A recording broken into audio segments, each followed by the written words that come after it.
ഈശോ മിശിഹായിക്ക് സ്തുതിയായിരിക്കട്ടെ. ആഴം വചന വിചിന്തനത്തിലേക്ക് ഏവർക്കും ഹൃദ്യമായ സ്വാഗതം. ഇന്ന് ഓശാന ഞായറാണ്. ഈ ഓശാന ഞായറോടുകൂടി പരിശുദ്ധ സഭ വിശുദ്ധ വാരത്തിലേക്ക് പ്രവേശിക്കുകയാണ്. പാപം കീഴ്പ്പെടുത്തിയ ലോകത്തിന് ദൈവം തൻ്റെ സ്വപുത്രനിലൂടെ സ്വാതന്ത്ര്യം നൽകിയതിൻ്റെ വെളിപ്പെടുത്തലുകളാണ് ഈ ആഴ്ചത്തെ വായനകൾ. അടിമത്തത്തിൽ നിന്നുള്ള പുറപ്പാടിൽ ചെങ്കടൽ കടത്തിയ ദൈവത്തിന് നന്ദി അർപ്പിച്ചുകൊണ്ടുള്ള മോശയുടെ കീർത്തനങ്ങൾ ആലപിച്ചുകൊണ്ടാണ് ഇന്നത്തെ തിരുവചന വിരുന്ന് സഭ ആരംഭിക്കുന്നത്. മോശ പാടിയത് ഈജിപ്തിൻ്റെ അടിമത്തത്തിൽ നിന്നുള്ള പുറപ്പാടിൻ്റെ പാട്ടാണ്.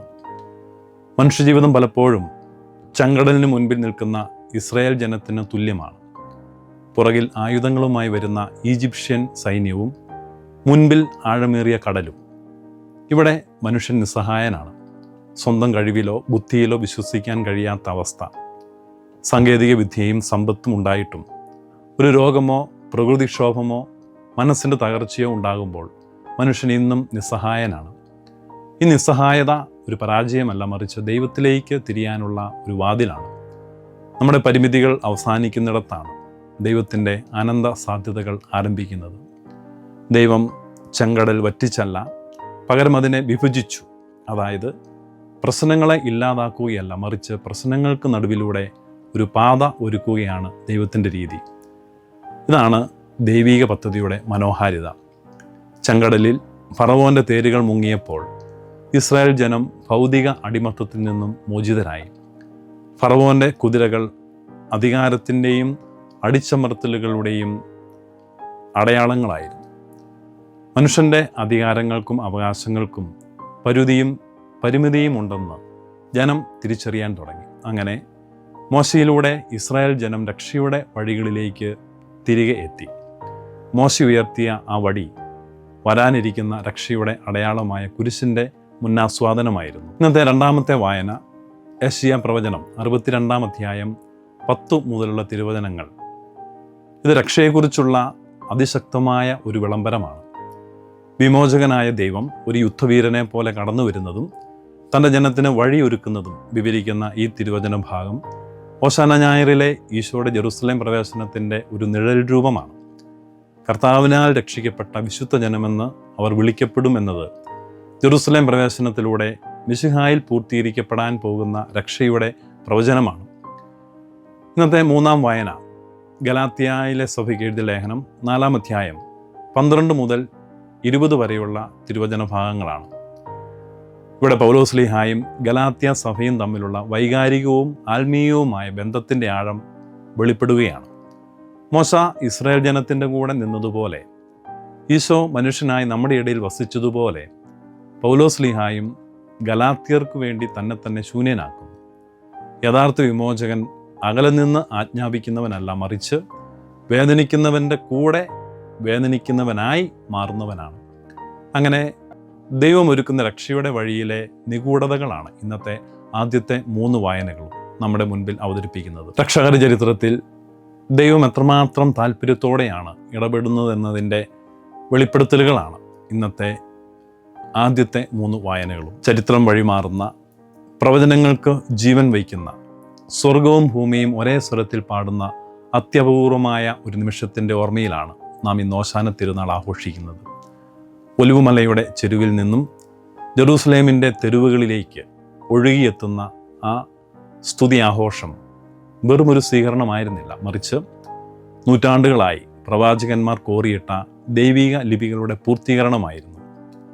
വെട്ടിപ്പിടിക്കലുകളുടെയും അധികാര പ്രകടനങ്ങളുടെയും നടുവിൽ വിനയാന്വിതനായി എഴുന്നള്ളുന്ന ഈശോയെയാണ് ഇന്നത്തെ സുവിശേഷം നമ്മുടെ മുൻപിൽ അവതരിപ്പിക്കുന്നത്. ഈശോയുടെ ജെറുസലേം പ്രവേശനം വെറുമൊരു യാത്രയല്ല, മറിച്ച് കാലങ്ങളായി യഹൂദർ കാത്തിരുന്ന പ്രവചനങ്ങളുടെ പൂർത്തീകരണമാണ്. നൂറ്റാണ്ടുകളായി പ്രവാചകന്മാർ കോറിയിട്ട ദൈവിക പദ്ധതിയുടെ അക്ഷരങ്ങൾ ജീവൻ പ്രാപിച്ച നിമിഷങ്ങളായിരുന്നു ഈശോയുടെ ജെറുസലേം പ്രവേശനം. ലൂക്കായുടെ സുവിശേഷം അനുസരിച്ച് ഈശോ തൻ്റെ യാത്ര ആരംഭിക്കുന്നത് ഒലിവുമലയിൽ നിന്നാണ്. എന്തുകൊണ്ടാണ് ഈശോ ഈ യാത്ര ഒലിവുമലയുടെ താഴ്വാരങ്ങളിൽ നിന്നും ആരംഭിച്ചത്? അത് വെറുമൊരു ഭൂമിശാസ്ത്രപരമായ തിരഞ്ഞെടുപ്പായിരുന്നില്ല. വരാനിരിക്കുന്നവനുള്ള പ്രതീക്ഷ അവരിൽ തട്ടി ഉയർത്തിയ നിമിഷമാണിത്. യഹൂദ മതവിശ്വാസമനുസരിച്ച് ഒലിവുമലയിൽ നിന്നാണ് വരാനിരിക്കുന്ന വിമോചകനായ മിശിഹ വരുന്നത്. സക്രിയ പ്രവചനം 14 അധ്യായം 4 തിരുവചനത്തിൽ നാം ഇപ്രകാരം വായിക്കുന്നുണ്ട്: ജെറൂസലേമിന് കിഴക്കുള്ള ഒലിവുമലയിൽ അന്ന് അവിടുന്ന് നിലയുറപ്പിക്കും. എസെക്കിയേൽ പ്രവചനം 11 അധ്യായം 23 തിരുവചനം ജെറൂസലേം നഗരത്തിൽ നിന്നും ദൈവമഹത്വം ഇറങ്ങിപ്പോകുന്നതും കിഴക്കുള്ള ഒലിവുമലയിൽ നിലകൊള്ളുന്നതും നാം വായിക്കുന്നുണ്ട്. നൂറ്റാണ്ടുകൾക്ക് മുൻപ് നഗരം വിട്ടുപോയ ആ ദൈവമഹത്വം ഈശോയിലൂടെ വീണ്ടും ഒലിവുമലയിൽ നിന്നും ജെറൂസലേം ദേവാലയത്തിലേക്ക് മടങ്ങി വരുന്നു എന്നതാണ് ഇതിൻ്റെ ദൈവശാസ്ത്രപരമായ അർത്ഥം. തൻ്റെ പിതാവിൻ്റെ പദ്ധതികളോട് ഈശോ എത്രമാത്രം വിധേയപ്പെട്ടാണ് പ്രവർത്തിക്കുന്നത് എന്ന് നാം മനസ്സിലാക്കണം. തൻ്റെ ഇഷ്ടത്തേക്കാൾ ദൈവഹിതം നിറവേറണം എന്ന ആഗ്രഹം ഈശോയെ കർമ്മനിരതനാക്കുകയാണ്. ഈ ഓശാന ഞായർ നമ്മുടെ ഇഷ്ടങ്ങളിൽ നിന്നും മാറി ദൈവിക പദ്ധതിയുടെ അന്വേഷണം ആരംഭിക്കേണ്ട ദിവസമാണ്. നമ്മുടെ ജീവിതത്തിൽ മുടങ്ങിക്കിടക്കുന്ന അല്ലെങ്കിൽ നാം മറന്നു തുടങ്ങിയ ദൈവിക കാര്യങ്ങൾ ഓർമ്മിച്ചെടുത്ത് അത് പൂർത്തിയാക്കാൻ നാം പരിശ്രമം തുടങ്ങേണ്ടിയിരിക്കുന്നു. ഈ പ്രവചനങ്ങളുടെ പൂർത്തീകരണ വഴിയിൽ ഈശോ ആദ്യം പങ്കുകാരാക്കുന്നത് തൻ്റെ പ്രിയപ്പെട്ട ശിഷ്യന്മാരെയാണ്.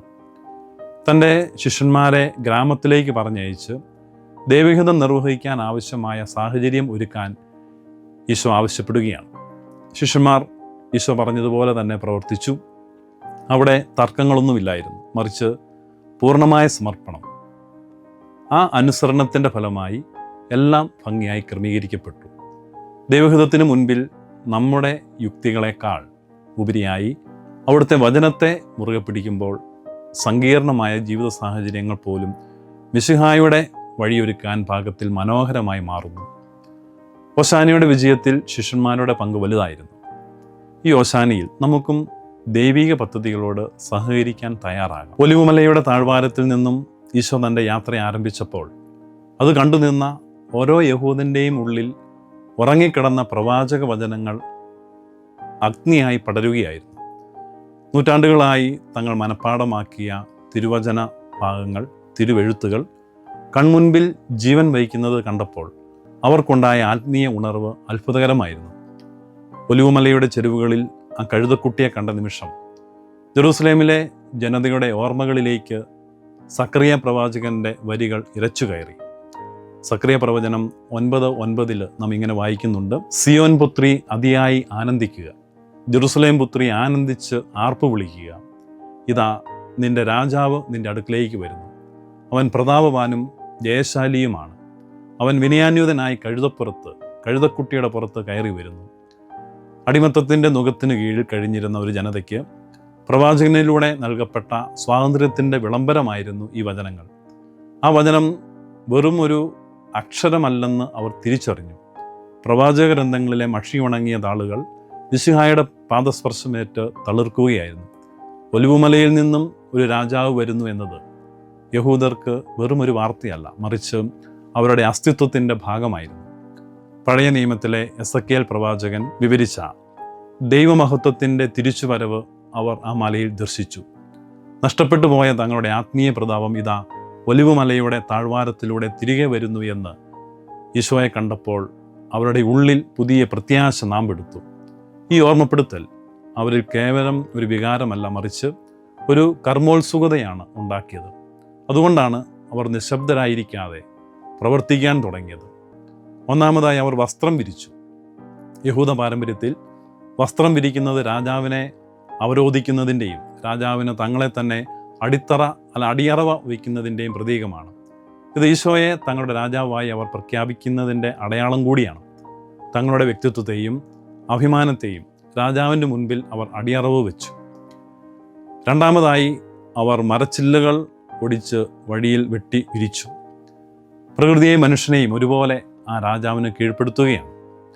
മൂന്നാമതായിട്ട് അവർ ആർപ്പ് വിളിച്ചു. ഭയത്തെ മാറ്റിവെച്ച് തങ്ങൾ കാത്തിരുന്ന സത്യത്തെ പരസ്യമായി പ്രഖ്യാപിച്ചു. അവരുടെ ഹൃദയത്തിലുണ്ടായ ഈ പുത്തൻ ഉണർവ് അത് ഓശാന വിളികളായിട്ട് ഉയരുകയാണ്. ഒരു ജനത മുഴുവൻ ഒരേ സ്വരത്തിൽ ഓശാന പാടിയപ്പോൾ അവിടെ തകർക്കപ്പെട്ടത് റോമൻ അധികാരത്തിൻ്റെ ആവേശമാണ്. ആത്മീയമായ മരവിപ്പിൽ നിന്നും ഉണർന്ന് പ്രത്യാശയിലേക്ക് അവർ നടന്നെടുത്തു. മറന്നുപോയ വചനങ്ങൾ മന്ത്രങ്ങളായി അവരുടെ ഹൃദയങ്ങളിൽ തിരികെ എത്തിയപ്പോൾ മരവിച്ച ഹൃദയങ്ങൾ ഊഷ്മളതയോടുകൂടി ദൈവത്തെ പ്രഘോഷിക്കാൻ ശക്തിപ്പെട്ടു. അങ്ങനെ ഒലിവുമലയുടെ താഴ്വരയിൽ ഒരു ജനതയുടെ രക്ഷയുടെ ദിനങ്ങൾ പൂവിടുകയാണ്. ഓശാന ഞായറിലെ ആർപ്പുവിളികൾക്കിടയിൽ നാം കേൾക്കുന്ന ഒരു വിരുദ്ധ സ്വരം ഫരിസയരുടേതാണ്. ജനക്കൂട്ടത്തിൻ്റെ ഭക്തിയെയും ശിഷ്യന്മാരുടെ സ്തുതിപ്പുകളെയും ഭയത്താൽ അടിച്ചമർത്താൻ ശ്രമിച്ച അവർക്ക് ഈശോ നൽകുന്ന മറുപടി ഏതൊരു കാലത്തെയും ദൈവവിരുദ്ധ ശക്തികൾക്കുള്ള താക്കീതാണ്. ഫരിസയർ ഈശോയോട് ആവശ്യപ്പെട്ടു, ഗുരു, നിന്റെ ശിഷ്യന്മാരെ ശാസിക്കുക. അവർക്ക് ആ ഓശാന വിളികൾ അസ്വസ്ഥതയുണ്ടാക്കി. കാരണം സത്യം വിളിച്ചു പറയപ്പെട്ടപ്പോൾ അധികാരത്തിൻ്റെ കസേരകൾ ഇളകുന്നതായി അവർക്ക് തോന്നി. അവർ ഭയപ്പെട്ടു.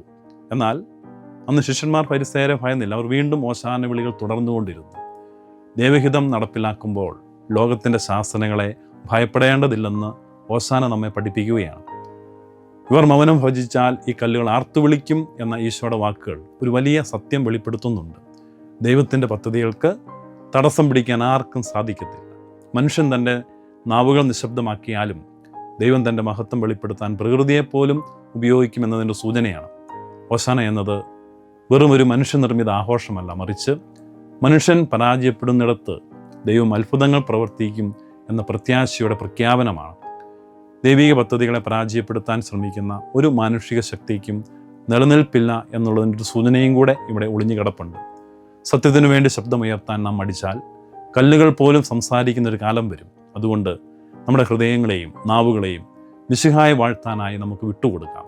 അപ്പോൾ നമ്മുടെ ജീവിതം തടസ്സങ്ങളെ അതിജീവിക്കുന്ന ഒരു നിത്യമായ ഓശാനയായിത്തീരും. ഈ ഓശാന ഞായർ നമുക്കും ഒരു ഓർമ്മപ്പെടുത്തലിൻ്റെ ദിവസമാണ്. ഓശാന ഞായരോടുകൂടി ആരംഭിക്കുന്ന വിശുദ്ധ വാരം ദൈവത്തിൻ്റെ രക്ഷാകര രഹസ്യങ്ങളെ നമ്മുടെ മുമ്പിൽ വീണ്ടും പുനരവതരിപ്പിക്കുകയാണ്. അന്ന് ജെറുസലേമിലെ ജനങ്ങൾ ഈശോയെ കണ്ടപ്പോൾ നൂറ്റാണ്ടുകൾ പഴക്കമുള്ള രക്ഷയുടെ വചനങ്ങൾ ഓർമ്മിച്ചെടുത്തതുപോലെ ഈ ഓശാന നമ്മുടെ ജീവിതത്തിലും നാം മറന്നു തുടങ്ങിയ ദൈവത്തിൻ്റെ വഴികളെ പുനഃപ്രതിഷ്ഠിക്കാനുള്ള അവസരമാണ്. നമ്മുടെ അധരങ്ങളിൽ ഓശാന വിളികൾ ഉയരുമ്പോൾ ദൈവഹിതത്തിൻ്റെ വിജയം നമുക്ക് ആഗ്രഹിക്കാം. എല്ലാവർക്കും ഓശാന തിരുനാൾ മംഗളങ്ങൾ ഏറെ സ്നേഹത്തോടെ നേരുന്നു.